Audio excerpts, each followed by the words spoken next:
Banaza is a traveling merchant in a world where magic and demi-humans exist, but remarkably, he is not racist. He believes in actually paying demi-humans for their work, which I guess most people find annoying when they should really be minding their own business. It would be great if people didn't discriminate against demi-humans and would just live in peace with them, but that would mean giving up all that free labor, so Banaza is the only one who supports them. By complete chance, Banaza seems to have been summoned to another world to become their hero, but as he appears in the summoning circle, he is totally confused by what's going on around him.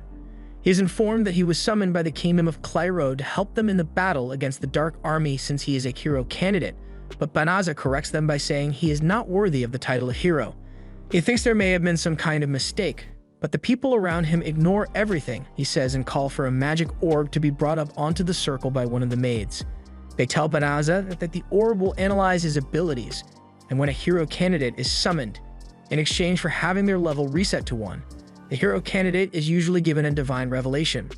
This is an ability that gives 1 strength that wouldn't be attainable through normal training, however, Banaza just doesn't have 1. And on top of that, his stats are slightly below average for this world, so the summoners start thinking they may have failed again somehow. Banaza can't say he's surprised by the results since he already knew he wasn't particularly special, but they didn't have to rub it in like that. Since he clearly doesn't meet their expectations, he starts asking to be sent back to his original world, but he gets cut off by the fanfare going on in the summoning circle next to him. The people who summon the other guy praise him for having exceptional stats indicative of a true hero, so everyone ditches Banaza and flocks to the side of the new hero to praise him as well.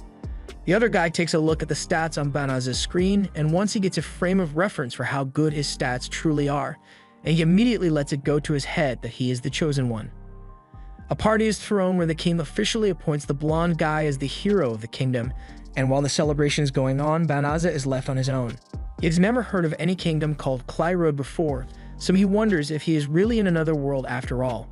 Regardless, his priority right now should be getting himself back to his original world, but that's going to be difficult since when he finally gets to meet with the king, he is told that the gate connecting to his world has been closed, so there's no way they can send him back now.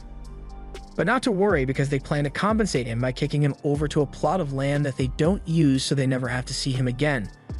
Also, the kingdom messed up by summoning him here and not being able to send him back, so they tell him that he is not allowed to tell anyone about what happened here. With that, Banaza was loaded up into a cart in a rough manner and sent on his way to his new residence in the middle of nowhere. Along the way, Banaza tries to start a conversation with the lizard man who was driving the cart, but the lizard man had been told that he wasn't allowed to speak to Banaza at all, so he declines answering any questions. Banaza tries to get him to open up by asking if he has a slave contract with the king, but the lizard man finds the notion preposterous because slavery was abolished here years ago. He may not get paid the best salary, but he's not a slave to anyone. Humans and demi-humans live in peace here, so there's very little discrimination between them. 20 days into the journey, Banaza has arrived at the Delaveza forest. Once he gets out of the cart, the lizard man hands him a bottomless bag that the king provided him with.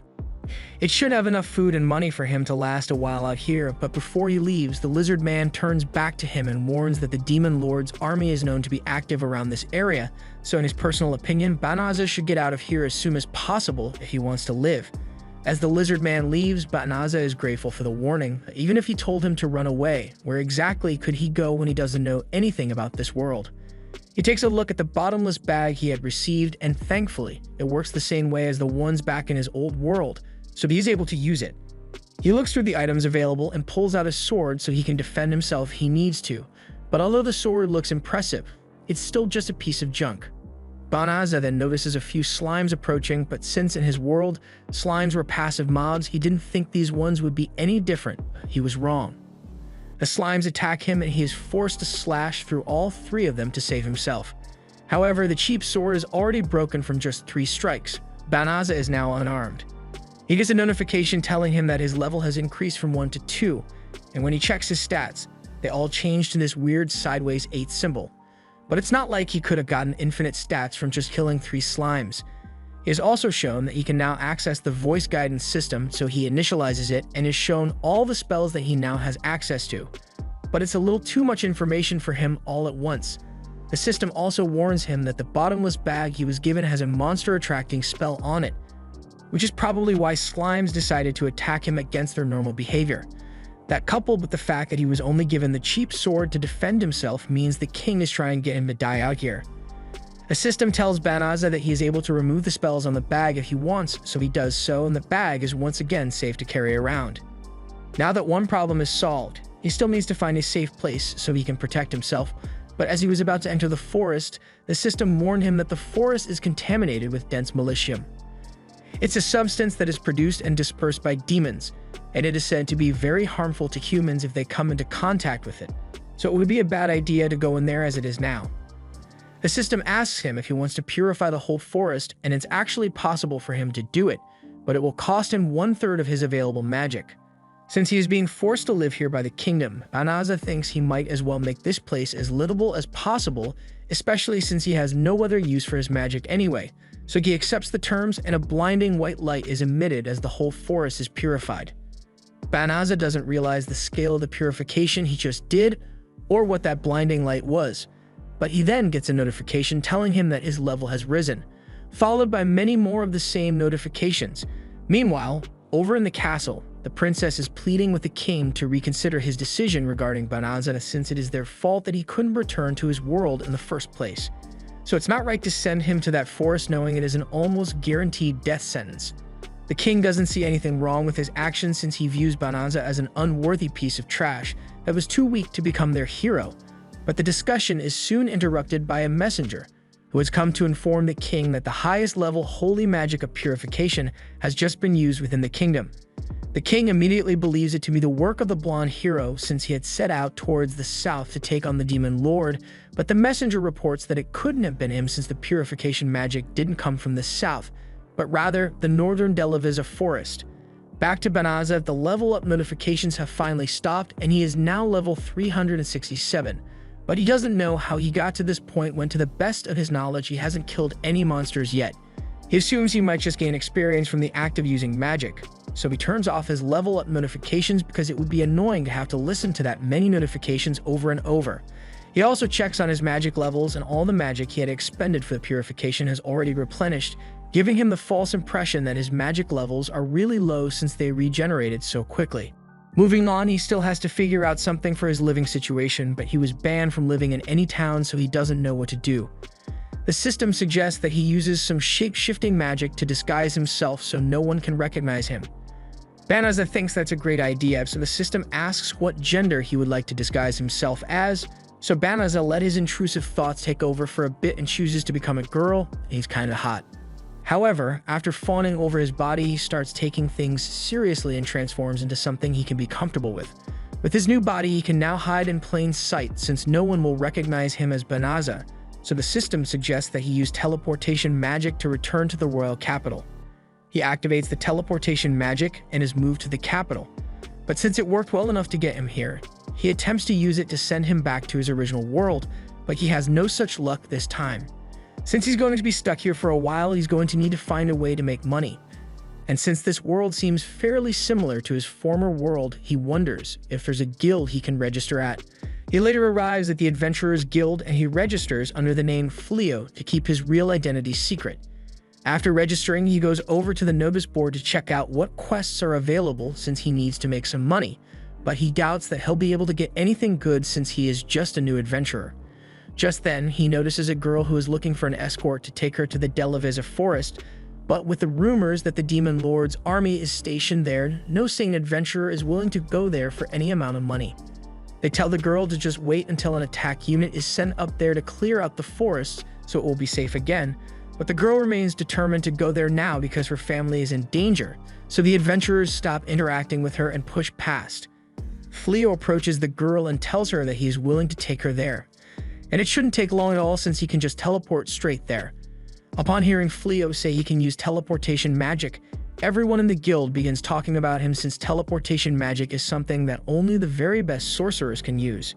Fleo hadn't realized it was such a big deal, but it has already brought him so much attention that he is confronted by a royal knight, Bellarosa, and she doesn't believe he can actually use teleportation, so she thinks Fleo is attempting to kidnap the poor defenseless girl, and she and her team are prepared to cut him down immediately. Fleo really doesn't like where things are going, so he tries to defuse the situation by telling the girls that he isn't a suspicious person. Sure, he may be able to use abnormally high-level magic, and his identity of Fleo hasn't existed until about 10 minutes ago, but he's done nothing wrong. If they really don't trust his intentions, then he offers to have the knight's party come along so they can ensure that the girl won't be harmed in any way. His offer catches them off guard, but they accept and head out into a back alley so they don't draw too much attention. Fleo activates his teleportation spell, and everyone is transported to the LVL forest instantly. They are all surprised that Fleo can actually use such powerful magic, so they are convinced that he must be a first-order sorcerer of some kind and are also starting to regret the threats they had made to him earlier. Banished gets down to apologize to Fleo for making rude assumptions about him which were completely baseless, and so do the rest of her teammates. Meanwhile, the girl is confused by the state of the forest since she was sure that it was coated in a thick veil of malicium. But now it's all gone and she can't even sense any magic beasts in the area either. Fleo was about to explain that he used purification magic in the forest, but the system warns him that it could be dangerous to reveal that he can use purification magic when he is speaking to a demon. At the same time, the same girls that were ready to cut Fleo open in defense of the girl have all turned their weapons towards her, stating she is suspicious for wanting to come to this dangerous place. The girl acts scared at first, but once it is clear that the party isn't buying her disguise anymore, she begins to reveal her true form. She is Fenris, the younger sister to the demon General Fengril, and she was initially sent to the human town to learn about them and find someone dumb enough to come back here with her so she could eat them. But now that they know her true identity, she needs them all to die. Fenris begins spreading her malicium, and it is enough to bring everyone to their knees. All except Fleo, who is just tanking the damage. Fenris is surprised that he isn't affected by the malicium, but it doesn't matter to her much since she can just finish him off directly instead. She attacks Fleo, but he manages to dodge out of the way at the last second while carrying Banished. He can't protect everyone and fight at the same time, so he uses teleportation magic to send everyone away and faces Fenris alone. He still doesn't know why he had to end up here, but there's no way he is going to let himself die before he gets the chance to do anything in this world, so he's going to throw every spell the system has available at Fenris.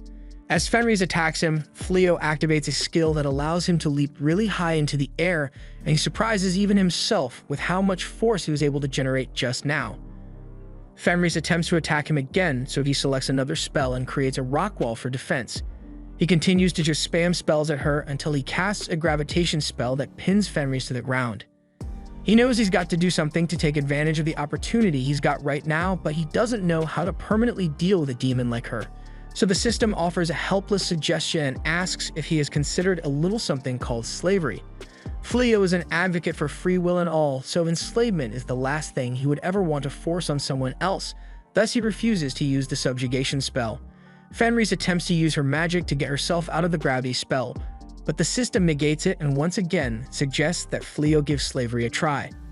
This goes on for a while with the system really trying to convince him that making Fenris a slave is a good idea, but he has his principles and won't compromise on them.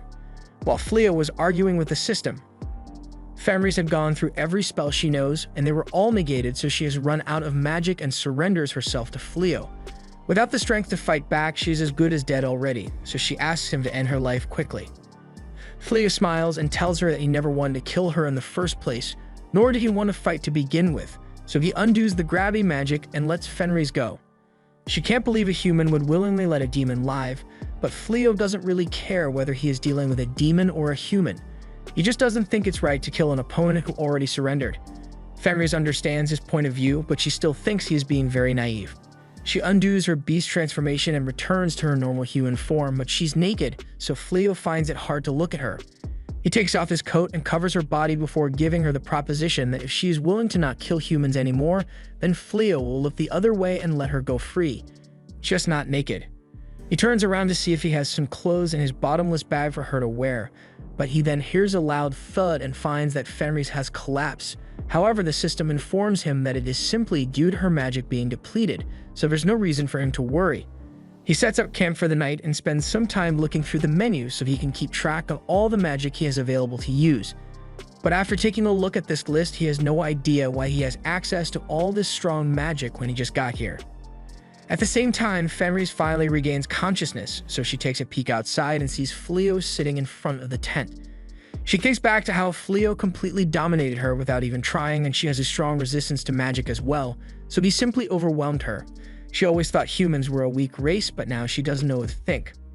On another note, it's pretty strange that her magic fully recovered after only a couple of hours when she ran out, so she gets dressed and steps out to ask Fleo if he used healing magic on her. He confirms that he healed her, but if it were any other human, she would have been killed on the spot and skinned to make a Christmas rug, so she gets down on her knees and swears that she will never hurt another human again. And in addition, because she acknowledges Fleo's overwhelming strength, she says she sees him as her master, so she will dedicate her life to serving him. Fleo keeps saying he doesn't want a slave, but this is an isekai, so slavery was always inevitable. Fenris says she'll kill herself right now if she can't become his slave, so Fleo caves and says she can serve him or whatever, but he doesn't want her to die. The two settle down around the campfire as Fleo tells Fenris about the circumstances that brought him here. He tells her that the kingdom summoned him as a hero candidate, but they discovered he had no skills and they couldn't send him back to his original world anymore, so they tossed him out here instead. He then undoes the shape-shifting magic to show Fenris what he really looks like. He changed the way he looks so the people from the castle don't recognize and try to kill him to keep their blunder a secret. But even if he has figured out how to keep himself safe, he has no idea what to do from now on. Plus, he is currently homeless, so he can't provide any stability for her. He tries to convince her to not be so insistent on serving him because it will make her life tougher, but she says her species remain completely devoted to whomever they acknowledge as their master, so no matter what may come or where they go, she will always be by Fleo's side no matter what. Fleo can't really argue with her after her declaration of commitment, so he agrees to let her stay by his side and Fenris jumps on him in excitement. Meanwhile, back at the castle, a blonde guy the king appointed as the hero has just returned from the strike force mission, and it was an absolute failure with most of the squadron being wiped out. The hero immediately puts all the blame on the soldiers and says they all freaked out and nearly got themselves killed as soon as they saw a magical beast, but he graciously fought tooth and nail to save as many of them as he could, so he won't stand here and be called a failure. The king isn't falling for such obvious BS, so he asks one of the soldiers that was in the squadron what actually happened, and the real story is that the hero stayed behind the army the entire time, and as soon as monsters appeared, he hightailed it out of there, leaving the soldiers fighting for their lives. All in all, he was a bitch. As the blonde hero is leaving, he begins complaining to himself that he has not leveled up at all in the past month. Despite his constant training, the level of his skills remain the same as they were when he was first summoned, and even at that, he is barely strong enough to handle a human or a weak magical beast on his own. So he would get his ass handed to him if he even attempted to fight a magical beast of a higher level. Just as his frustrations were hitting a boiling point, he is suddenly approached by the servant that was assigned to him by the castle, Suya. Since he's not in the best mood right now, he decides that he will go out and treat Suya to all the wonders of luxury. All at the expense of the royal family, of course. Meanwhile, Fleo is thinking of the best way to make some money of his own, so he plans to head into the Adventurers Guild to take on some quests, and Fenris is eager to join her master in whatever he wants to do. Fleo has no problem with her following him, but he would appreciate it if she dropped the master title and just used his name. As they are walking through the market, a man calls out to Fenris to get her to buy some veggies, thinking she and Fleo are a married couple. It's an honest misunderstanding, but now that he thinks about it, Fleo believes it may be easier to travel around this world with Fenris if they acted like a married couple, but only if she's okay with being married to him.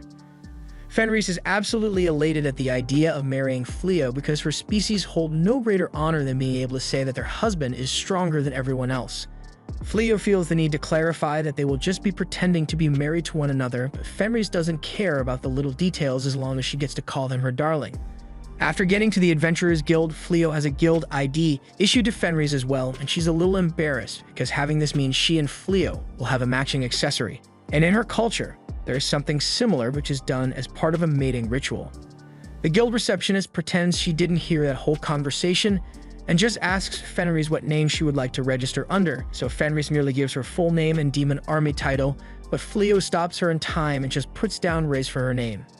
Later, Ray's apologizes for nearly getting herself exposed, but he says it is fine since nothing bad happened.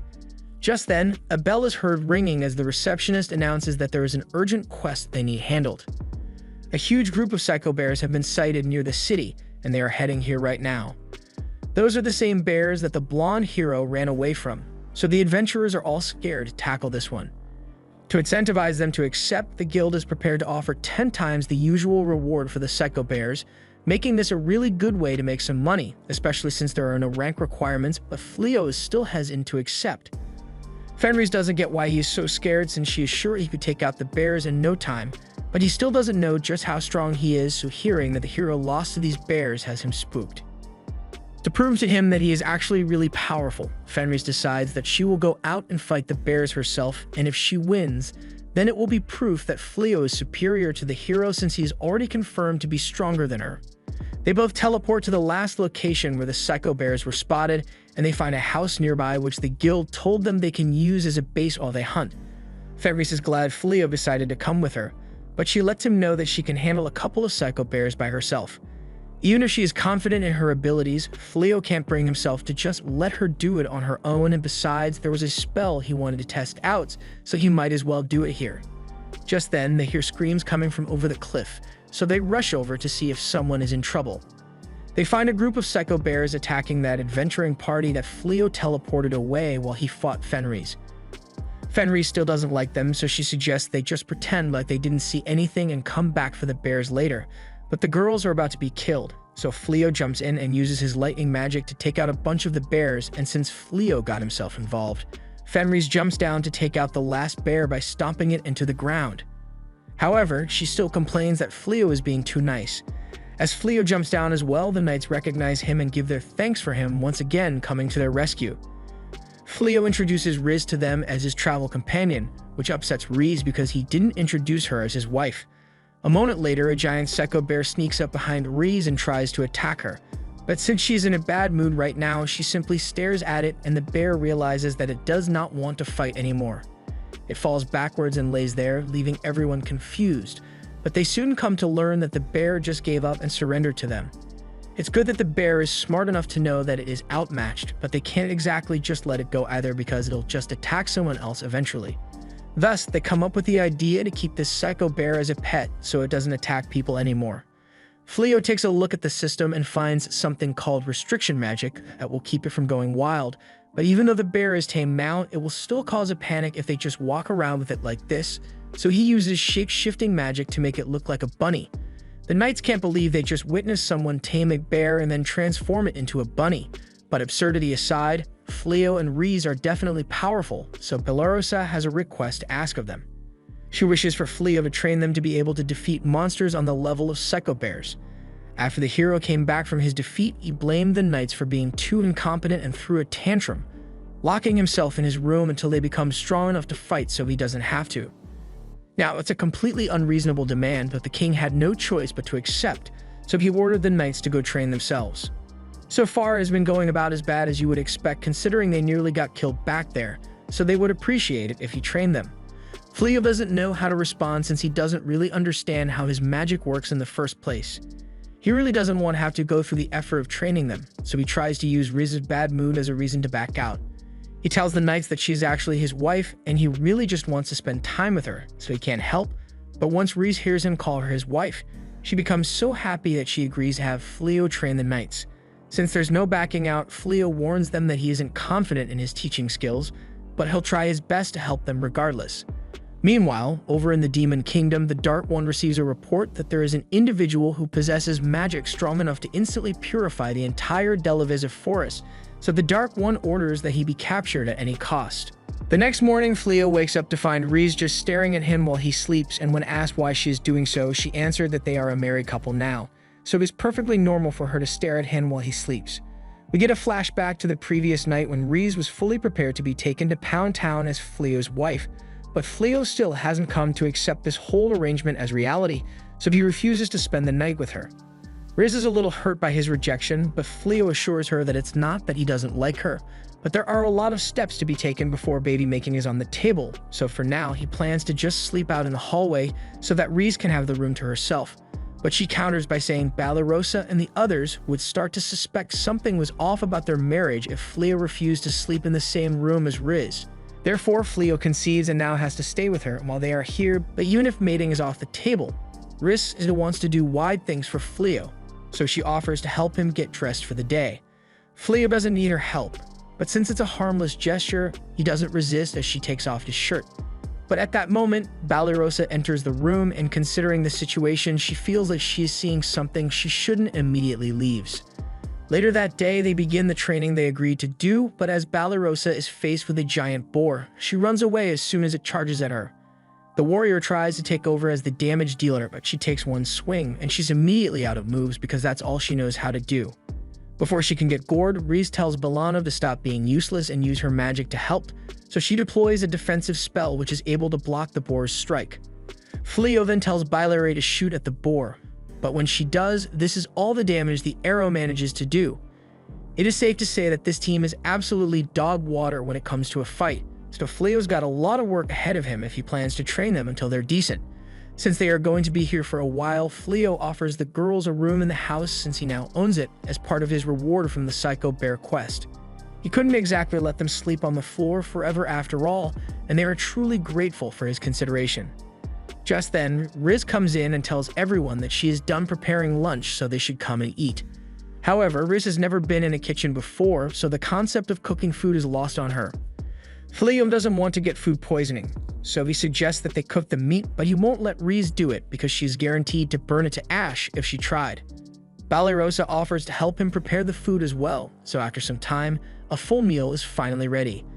Everyone thinks it looks great, so they compliment Fleo on his amazing cooking skills, but he can't take all the credit for this since Banished is a surprisingly good cook as well. Riz is getting jealous of all the praise Bali is receiving since she is meant to be the wife here. Bali is embarrassed by all the praise and explains that she is actually better at cooking than she is with a sword, which everyone already knew. She came from a fallen noble family and times were tough, so they couldn't afford to hire a chef, so Bali had to learn to cook her own food. Everyone digs in, and the food is as delicious as it looked, but Riz is still having trouble trusting it since she is strictly anti-vegetarian. However, since Fleo was the one who made that salad, she gives it a try, and it's not that bad. Later that day, Fleo takes all the excess boars they killed while hunting into the guild to be assessed, and he is starting to get some attention for how easy he makes it look to take those giant things down. They are waiting to have their boars assessed by the guild, so Riz asks Fleo if it would be alright if she headed into town for a bit. He doesn't have a problem with it since she says she has some business to attend to, and gets approached by a guild employee named LVL, who wants to discuss some things anyway, so he says they should meet back here once she's done. After Fleo leaves, Riz is determined to begin her training arc of everything gourmet. Meanwhile, Fleo speaks with LVL, who tells him that he has become quite famous in town for his incredible accomplishments, and tales of his strength have reached all the way to the palace, so an offer is being extended to him so he can work under the hero. He would be appointed as an honorary knight and help in finally defeating the Demon Lord, but having to deal with the palace again sounds terrible to Fleo. To the people of this world, helping defeat the Demon Lord would be the highest honor imaginable, but Fleo isn't from this world, so why should he give a damn? He bluntly tells LVL that he has no interest in anything to do with the hero, nor does he plan to take part in the battle against the Demon Lord, so after saying everything he wishes to say, he simply leaves. As he steps outside, he finds Riz waiting for him, but she looks like she got caught in a fire, so he is really worried for her well-being. In the time she was gone, she tried to take a cooking class in order to win Fleo's love, but she underestimated how hard it is to follow a recipe and things didn't turn out so well. However, she is still determined to keep trying until she can make a meal that doesn't qualify as charcoal. And over in the castle, Blondie is intent on getting these amazing adventurers in the guild he has heard so much about to join him so he can get them to do all the hero work for him instead. As a result, for the next month, Fleo and Riz have been receiving unsolicited requests to work under the hero, but they are rejected immediately every time. It has gotten so annoying that Riz is considering taking a more violent approach to the rejections so they don't come back, but Fleo knows the messenger is just doing his job, so he shouldn't have to suffer the consequences. More importantly, they have to return to training Bali and the others. As he heads to the backyard, he finds Blossom tending to the garden, and it is really flourishing under her care because she wants to do something as thanks for all the help he has given them. Which is nice and all, but she has been using this as an excuse not to train her sword skills for a while now. Out in the forest, Riz is trying to get Bailari to try firing arrows at a living target like an archer is meant to.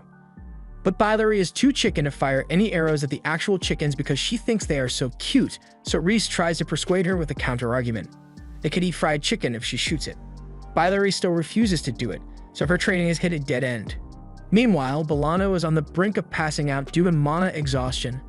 So Fleo came up with the idea to make a ring that can increase her magic capacity so she won't pass out after using her magic once. She is grateful for it. But she lets the intrusive thoughts and feelings she has for Fleo take over for a second and tries putting it on her ring finger. But Reese puts a stop to that real quick because she won't stand for any competition as Fleo's wife. Just then, Ballyrosa calls out for Fleo in a panic because she is losing to a caterpillar, but Reese stops this as well since she won't let Bally get any more attention from Fleo. After they are done with training, everyone heads inside to eat, and even though the food was made by Riz, it actually looks edible now. Fleo asks when she managed to learn how to cook so well, so Riz admits that she took many cooking classes and set a lot of buildings on fire, but it was ultimately worth it for her to be able to cook for Fleo.